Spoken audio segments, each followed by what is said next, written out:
I would like first to offer some general guidelines for Om choirs around the world, followed by the words of Sri Aurobindo and the Mother on Om, and then to share some of the experiences of various members of the Om choirs, and lastly to speak of lines I quote each week before we begin each Om, often from Savitri, but also from the writings of Sri Aurobindo and the Mother, to help raise our consciousness to its highest heights. In the future,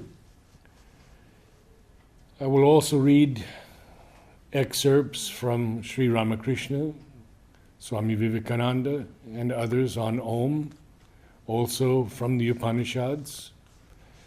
We will have a session of recorded exercises for Om choirs, preparatory to singing and receiving the new music. Mother gave us no roadmap of the new music, no instruction manual, but told us to sit in a circle and have no preconceived ideas of what might come down. As a frequent and intensive reading of Savitri can lead us to the overhead influence in the work of other poets, so too a deep and concentrated listening to music can sometimes reveal strains of the descent of the new music. Here is a portion of a letter from Annie, who is at the East-West Cultural Center in Los Angeles, a center devoted to the Mother and Sri Aurobindo, founded by Dr. Judith Tyberg, who was named Jyoti Priya by Sri Aurobindo. Annie writes, Mother said, "There is a new music just above the head, waiting to come down, and it is looking for the right instruments," meaning people, "to bring it down." She told us to begin singing, but with no preconceived ideas about how it would manifest. She also asked us not to use any instruments, just voices. We would sit in a circle. There were no words. One person would start singing, another would add something, and so forth. We experimented like this for a long time. Annie also writes, "It is a very wonderful thing that you have revived this activity that was encouraged so strongly by Mother more than 30 years back." The difficulty, as is often the case, is in the mind.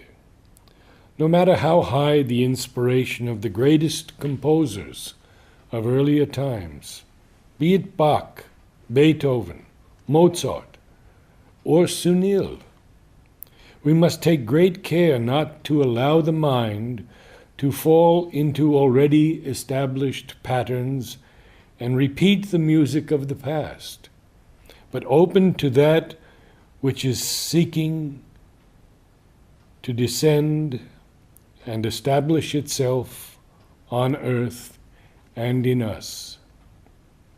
Mother gave us the seed sounds in her music, and Sunil took those up, expanding on those powerful melodies, and gave us a new music. Now the Om choir takes another step with the human voice alone. To be a collective instrument for the music to descend through us. The tendency towards harmonic resolution is very strong, and may be a greater sign of the aspiration for human unity than the thousands of books and treatises written on the subject in the long history of the race. We have heard on many occasions, even when the Om choir had nearly 50 or 60 or 70 or up to 100 people in attendance, that all dissonances, beautiful though they might be, tended towards harmonic resolution. A collective soaring of note, building upon note, chord upon chord, not unlike the architecture of the temples of India. Yet, even in the dissonances, there was an underlying harmony. Composed music is fixed unless improvisation is indicated. The music of the Om choir is fluid, ever-changing, as voice after voice opens to the divine melodies and harmonies above the head. Especially moving are the voices of young adults, with their purity of tone, blending with the richness of sound of elder sadhaks and sadhikas, many of whom sang to Mother many years ago and continue their music today. Especially important to me is to have the children join us. And we have seen recently children from the ages of 3 to 6 singing the Om with such intensity and concentration.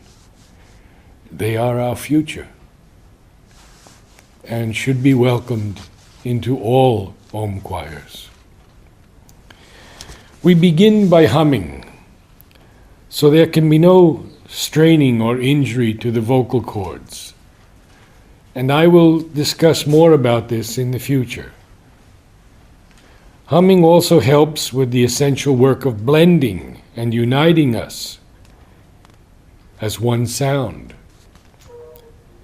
We work on the various parts of the body that are involved in singing, the position of the tongue, jaw, proper use of the diaphragm, and correct breathing so that there is no strain in the upper body.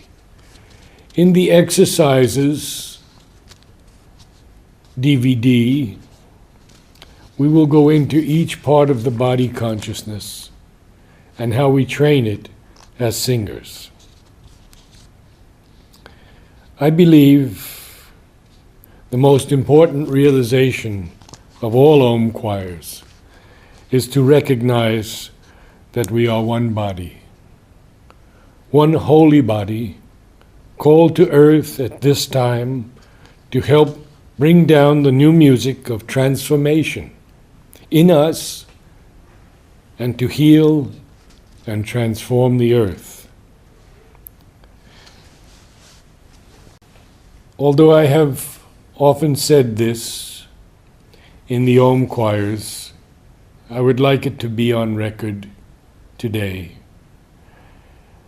that in 1979, on my birthday, I went to Nolini.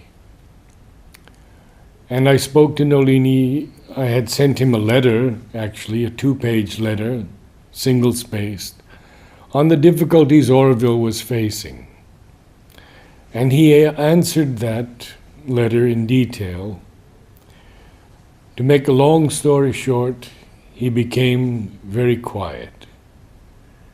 And then he pointed to my wife, Mary Helen, and he said, "Your body." Then he pointed to me, and he said, "And your body." And then he pointed to himself and said, "And my body." We think they are different bodies.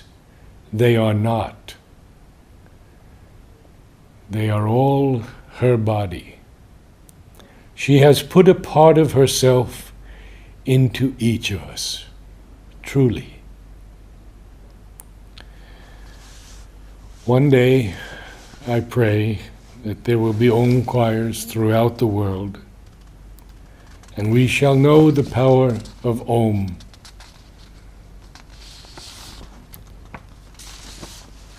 and its ability to transform.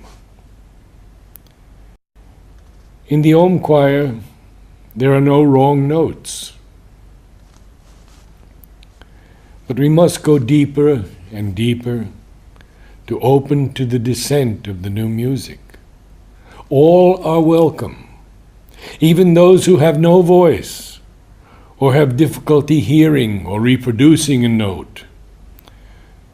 Formerly, I was very strict and allowed only those who could sing and wanted to help bring down the new music.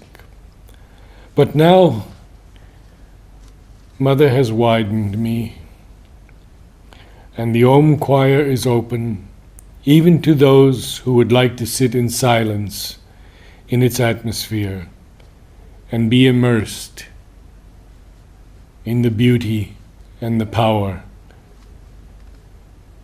of the descent of the new music. The Om choir is not a venue for singers to show off the beauty of their voice or to show how loud they can sing. The Om choir is a collective prayer that these sacred bodies, called by the divine to play a role in the creation of the new world, may be used as instruments for the divine to send down the new music. For Om has the power of effectuation and can heal and transform and infuse the cells of the body with the new light and through the body into the earth. The new music is not a music of the East or West, and difficult though it may be, especially for musicians, we must break the mental modes of judgment of good or bad, dissonant or discordant, to allow the new music to sing us. I often say that through the centuries, music has been composed to the divine. Sing a new song to the divine. So many psalms and choral arrangements have been done. The Om choir is different. We are not singing to the divine. We are instruments to receive the transformative music from the divine through our human bodies. The mind has no capacity to judge the new music, and only the divine can know the sincerity of our collective aspiration. Even when we hear strong dissonances, they are only preparing the possibility of a greater harmony. In each Om, we sing something, and a new sound descends. So both the mind and the ego must be left outside the door. Focus, deep inner concentration, awareness of the soul to your right and to your left, and then extending your consciousness to include all assembled in the Om choir is the best way to achieve the deeper listening. We sing 3 Oms seated and the last Om standing, when the body is in the most receptive position. Lastly, what has come to me is the necessity of the inner listening, so that we may realize the unity that already is. This and the fact that I have experienced that the human soul always moves towards harmony. For more information on the new music, please visit the website sriaurobindoashram.info, where you can read a series of articles I have written over many years.